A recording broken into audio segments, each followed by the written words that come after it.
Hi guys! Welcome back to my channel! So, today's video is going to be a Gigi Hadid Maybelline makeup demo. So, I know this is probably your 10th time to see a Gigi Hadid Maybelline collection / makeup tutorial or something. So, I hope I could bring to you a different light, a different idea when it comes to the collection. So, I'm one of those who got this really huge reusable PR package. Honestly, most of the reviews that I've seen are like 50-50. Some don't like it, some loved it. So I'm gonna give you my own thoughts. So the ingredients that we'll be needing today, first of all, is the Tinted Primer. And I got the shade Medium Deep. Next up, we have two eyeshadow palettes. This is the warm tone and the cool tone. 3 shades of red lipsticks, plus their corresponding lip liner. The first thing we're gonna do is we're gonna use the Tinted Primer, and you guys, 60% or 65% of the reviews that I've watched and that I've read hated this because it defeated the purpose of being a primer. Kasi napaka-dark ng mga shades. And you guys, I think Gigi included this in the collection because sa modeling world, usong-uso yung ganon, yung unahin muna yung contour bago yung foundation, and they're not even using a heavy foundation, more like a very light or probably a tinted moisturizer. Kaya makikita mo talaga yung contour, very natural, and it's really designed for the likes of Gigi Hadid na merong, alam mo yun, not so much blemishes and all that. Super natural, super pretty. That's why not a lot of people are a fan of this, because kasi yung iba sinasabi nila na pag nilagay nila to, eh maglalagay ka naman ng foundation, so bakit ka pa maglalagay ng, you know, contour beneath. But you guys, ako, for me, I really love this. Why? Because it has a lot of purpose. Huwag na natin consider to as a primer. Let's just consider this as a contour, a liquid contour, a cream contour, no, liquid contour. Yes, you can use the technique of Gigi Hadid, or you can actually use this as a legit liquid contour. So Gigi Hadid also created the cushions. These are included sa Eastcoast palette,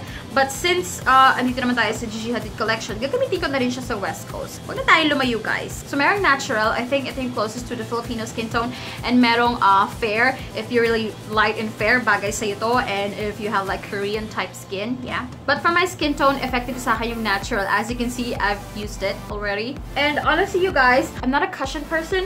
I'm really a liquid foundation type of person. Kasi I find cushions really time consuming kasi hindi mo nga siya pwedeng i-drag. You just have to dab it all over your face. But this one, I really like. Madali siyang mag-adjust sa skin tone ko. It's a little bit tacky but not overly sticky. It covers my minor imperfections like mga acne scarring, yung uneven skin tone dito. But if you have like malalaking blemishes like huge pimples and all that, cystic acne, you will need a powerful concealer. The coverage is definitely buildable, and I like the finish, you guys. Hindi siya super dewy, hindi rin siya super matte, and yung little dab goes a really long way, so you have to be careful na hindi ka mag-over apply. To make it more natural looking, I still use my beauty blender, and then I just go over it very lightly para lang mas dumikit pa yung foundation. Now moving on to the liquid contour. As you can see, it's really dark. Ilalagay ko siya kung saan ako normally nagko-contour. And then I use a beauty blender. And then slowly but surely blend into, oh, tinan mo. Nagkaroon ako ng contour bigla. And then I slowly but surely blend it into my skin. Oh, I love it. And then just add some more, depende sa intensity ng contour na gusto mo. By the way, guys, may iba pang use to. Let's say, for example, if you have a really deep skin tone, yung medyo ka-color nito, you can use it on your face. I mean, your entire face. And then, if you want to adjust your foundation, kung mayroon nabili kang foundation na mas maputi, you can mix this as well. And you guys, this contour will stay the entire day. I'm not kidding. Oh, diba? Pwede. So, I'm gonna do my brows first, and again, ayoko nang lumayo, so gagamitin ko na yung brow product dun sa Eastcoast. And Gigi Hadid has 2 eyebrow pencils. Actually, retractable pencils. So this is just the brown, and this one is the dark brown. Let's use both. Yung dark brown, ginagamit ko na talaga siya on a daily basis. Pero hindi ko pa nagagamit yung brown. So for the sake of this video, I'm going to use the brown. If you're a beginner in makeup, You will definitely love this brow product. Kasi it's waxy, it's easy to use, pero more on the natural finish siya. Hindi siya yung super duper plakadong pack na eyebrows na, alam mo yun, parang bagong aspaltong kalsada. Now I'm using dark brown para sa edge. Sharon. Charot. Setting my face with a translucent powder, a different translucent powder. Walang powder yung collection ni Gigi. So guys, before I proceed with the eyeshadow, I want to give you a lip swatch muna ng mga lipsticks na included sa Westcoast Collections. First one is Lani at yung orange tone. Next one is Khair. I hope I'm pronouncing that right. Khair. And it's very deep red. And the third one is Austyn, which is it's a deep red as well. Pero meron siyang parang may pagka-plum-ish undertone. The funny thing is yung lip liner. So, si Miss Anne Klutz, na-experience ito, parang iba yung packaging. Parang mali yata yung nasa packaging. Or, I'm not sure kung sinasadya nila yun para ma-neutralize yung color or something. Pero yung lip liner na kasama dun sa Lani or Lani is very, very much kamukha ng dapat para sa Khair. And then, yung nasa Khair, ang lip liner is kamukhang-kamukha ng Austyn. And then, yung nasa Austyn, ang lip liner is kamukhang-kamukha ng Lani. I'm gonna go with my guts and follow the color instead of the name. I could be wrong, pwedeng may plano yung Maybelline, pero sana pinaliwanag nila ano yung plano nila. So I'm gonna start with the Lani or Lani lipstick, and I'm gonna use the lip liner na nakalagay sa Austyn or nakasulat na Austyn.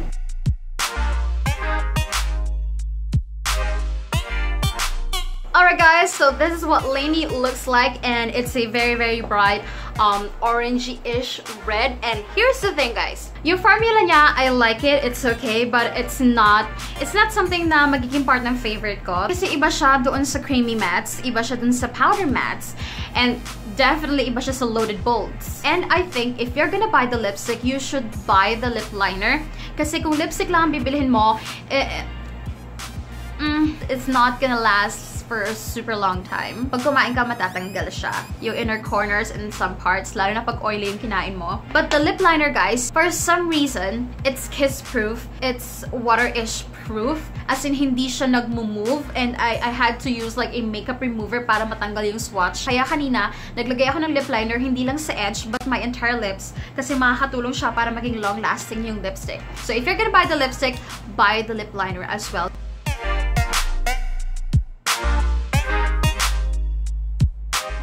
Guys. Lord, yung mga kapitbahay namin, layo pa ng New Year, ah. You know what? Since nakagawa ng smudge-proof lip liner yung Maybelline, sana gawin na rin nilang, lipstick. So I'm wearing the shade Khair, and you guys, I like this better than Lani or Lani. It's a deeper red. By the way, ang finishes ng mga lipstick na to, it's not matte, it's not sheen, pero nasa gitna siya.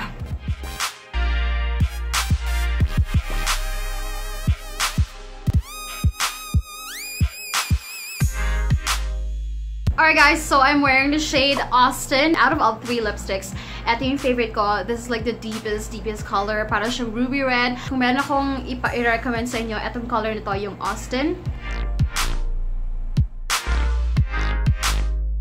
Let's proceed with the eyeshadow, and I am going to use warm tone eyeshadow palette. So first color I'm going to use is this one right here, and this is in the shade Montecito, light orangey color. And I'm going to apply that all over my lid, and that will serve as my transition color. Pigmented yung mga colors. Yung mga matte colors, medyo marami siyang kick-up.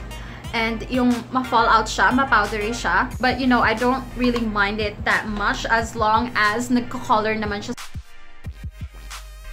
What I'm going to do is get the darker color, and that is the shade Pacific Coast Highway. And you know the drill, guys. I like applying darker colors at the outer V. And I like blending its crease slowly but surely.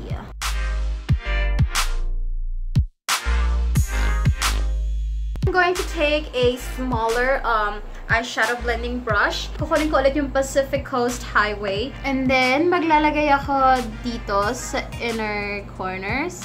I'm gonna create a subtle halo effect. And the next thing I'm going to do, guys, is I'm going to get this color right here. And that is Firehouse. And it's a shimmer color. Pero hindi siya powdery, guys. It's really buttery and so pigmented. So I'm going to take that using my fingers. And obviously, I'm going to put it sa middle ng eyes ko. Eyelids, I meant. And then I'm going to get more of the Pacific Coast Highway, yung dark color. And then just slowly blend it dun sa Shiny Shimmering Splendid. Very, very slowly. Next I'm going to do is get this creamy gold Shiny Shimmering Splendid. And it's in the shade Summerland. And then ilalagay ko siya dito sa inner quarters. And then down here. Kukuha ulit ako ng Pacific Coast Highway, dark color that we use. And then, ilalagay ko dito, connecting it sa upper. And then, hanggang sa middle ng lower, blending it with the gold shimmer shadow. Next thing I'm going to do is take this color right here. This is a shimmer champagne color and it's in the shade Blonde. Yeah. Yan yung gagamitin kong brow bone highlight. Actually, guys, yan na ang gagamitin kong highlight for my entire face. You're not gonna believe it. But it is so pigmented and so talented in highlighting. Do you see that? Next thing I'm gonna do is apply eyeliner. And hindi na ulit ako lalayo. Gagamitin ko na yung eyeliner na nasa Eastcoast palette ulit. This is the liquid liner and I really like this, you guys. Para lang siyang yung hyper line, hyper sharp ng Maybelline.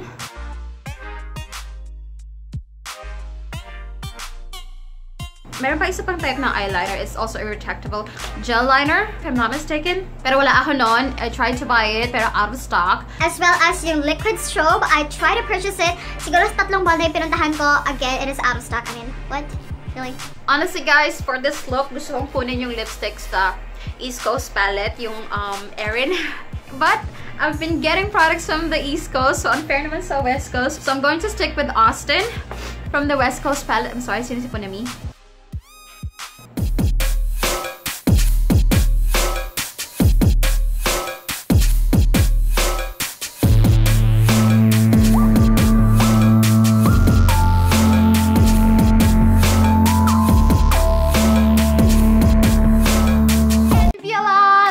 Finished look, you guys. I'm so sorry. I had to wear a wig. I really had to because my hair is ugly as fuck. So what are my final thoughts? I really like the liquid contour or the tinted primer. I did not use a contour powder. Ito na yon. And my contour would definitely last the full day. For the price point, I will definitely get the liquid contour if and only if you know how to use a liquid contour. Kasi for me, it's a liquid contour, it's a foundation shade adjuster, and it's also a primer per se if, you know, ganito yung shade ng skin mo, like really deep skin tone. Eyeshadow palette, I really enjoyed this palette. It's very pigmented. It's not the best eyeshadow palette out there, but I really loved it, especially my creamy shimmering colors. I haven't touched this yet. I will give this a try at the office in the next few days. For the price point, $599 or 600 pesos for this palette. It's a little bit pricey, to be completely honest. So nagdadalawang isip ako kung i-recommend ko siya. Yes, I did enjoy it, but I'm not sure if it's sulit. Go buy it if you love Maybelline, if you love Gigi Hadid. Yes, go buy it.